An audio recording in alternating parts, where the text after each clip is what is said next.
President Emmerson Mnangagwa yesterday threatened to descend heavily on Zanu-PF bigwigs, dropping the ruling party's name to evade arrest each time they were caught engaging in corrupt activities. Mnangagwa told the Zanu-PF Politburo meeting that he would soon flush out malcontents who had turned the ruling party into a haven for corruption. The fight against corruption in the party and in the country continues unabated.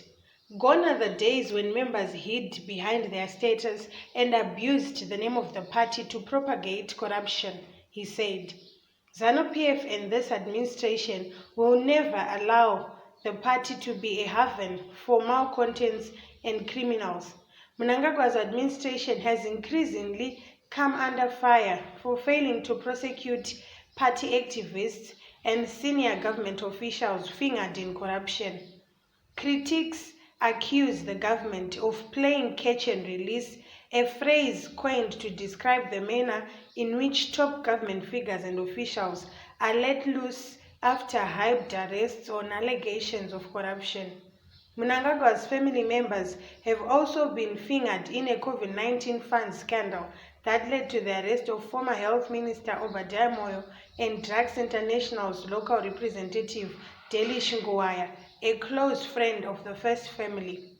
Mnangagwa's threats also came at a time top government officials have been divided over corruption allegations raised by the Zimbabwe Anti-Corruption Commission against Health Deputy Minister John Mangwiro. Mangwiro is being accused of forcing state-run drug distributor Netfarm to award a $5.6 million tender to a less qualified company and convened nocturnal meetings to deal with the tender.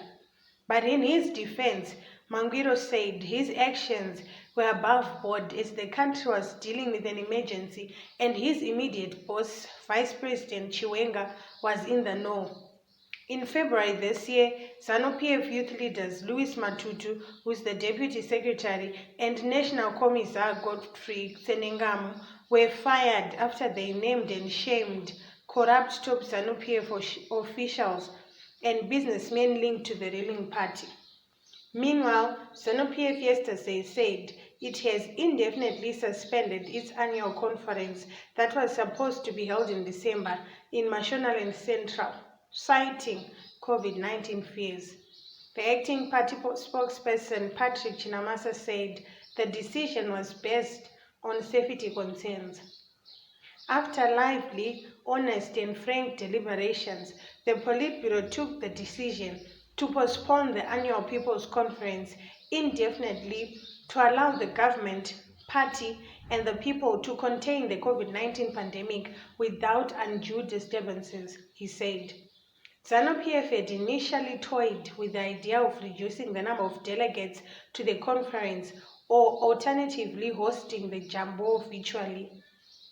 Chinamasa said the Politburo deliberated on a number of disciplinary matters which were presented by the National Disciplinary Committee against top officials such as Apollonia Mzwerengwi, Mashonaland East Provincial Affairs Minister, Dexter Nduna, Chegutu West MP, and Tamuka Nyoni, Matebelele North Huge Chair.